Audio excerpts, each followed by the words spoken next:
श्री गणेशाय नमः। श्री शिव महापुराणे षष्ठाश्रम कैलाश संहितायाम अष्टविंशोऽध्याय। हिंदी अनुवाद। कार्तिकेय जी ने कहा, हे महामुनि वामदेव, अब मैं क्षौर तथा स्नान विधि को कहता हूँ, जिसका उचित विधान करने से यतियों की परम शुद्धि होती है। मुनिवर, योग पट की विधि को पाकर जब शिष्य पूर्ण व्रती हो, तब वह क्षौर क्रम के लिए तत्पर हो। गुरु को नमस्कार कर, उनकी आज्ञा को शिरोधार्य कर, आचमन कर, वस्त्र धारण कर और क्षौर कराए।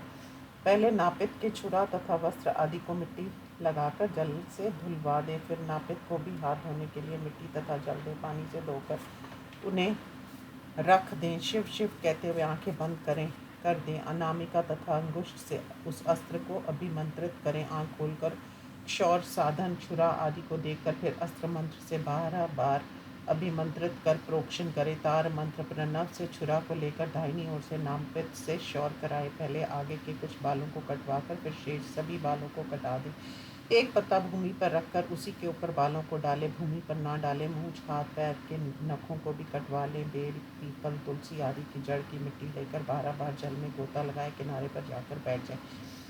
शुद्ध स्थान पर मिट्टी को रखकर उसके 3 भाग करें, फिर उसे 3 भाग में बांटकर उसका प्रोक्षण कर फिर अस्त्र मंत्र से उसे अभिमंत्रित करें। उसमें से दूसरे हाथ से एक मिट्टी लेकर हाथों को 12 बार मिट्टी लगाकर जल से धोएं। फिर एक मिट्टी से पैर, एक से मुख लीप कर इस क्रम से जल से धोएं और फिर जल में प्रवेश करें। फिर दूसरी मिट्टी को बांटकर बार बार सिर से मुख तक लगाकर बार बार गोता लगाएं। किनारे पर जाकर 16 कुल्ले कर दें और 2 बार आचमन कर ओम पूर्वक 16 प्राणायाम करें। फिर दूसरी मिट्टी को 3 भाग में बांटकर एक मिट्टी से कटी शौच तथा 5 शौच करके 2 बार आचमन करें। फिर मौन होकर ओंकार सहित 16 प्राणायाम करें। फिर दूसरी मिट्टी को ओंकार का उच्चारण कर जांग में लेकर 3 बार प्रणव से प्रोक्षण करें। 7 बार अभिमंत्रित कर शेष मिट्टी को हथेलियों में मलकर पवित्र सूर्य मूर्ति की ओर देखें।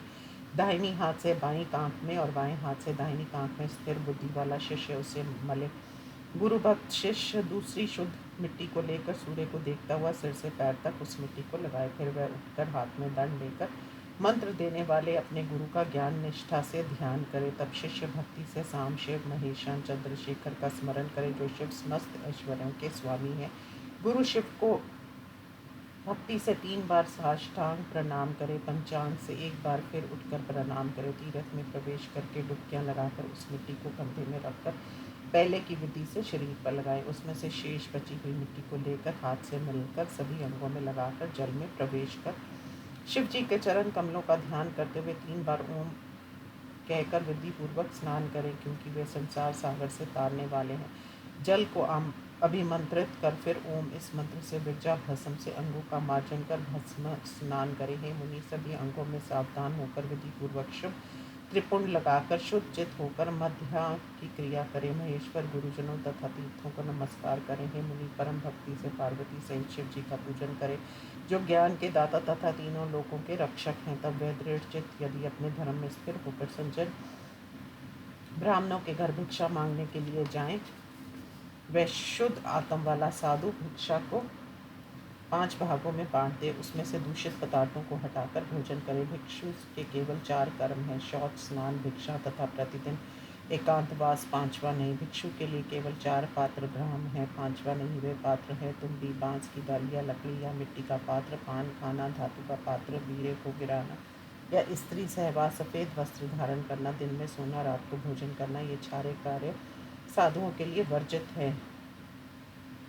साक्षर यदि विपरीत हो जाते हैं तो वे राक्षस हो जाते हैं, इसलिए साधु कोई विपरीत कर्म ना करे। यदि केवल देह शुद्धि के लिए क्षौर तथा स्नान करे, वह मन से परब्रह्मा सदाशिव का स्मरण करने मात्र से शुद्ध हो जाता है। मुनिवर, ये तुम्हारे स्नेह से मैंने संपूर्ण क्षौर एवं स्नान विधि कही। अब फिर तुम क्या सुनना चाहते हो? इस प्रकार श्री शिव महापुराण में क्षौर स्नान विधि वर्णन नामक 20वां अध्याय समाप्त। ओम नमः शिवाय।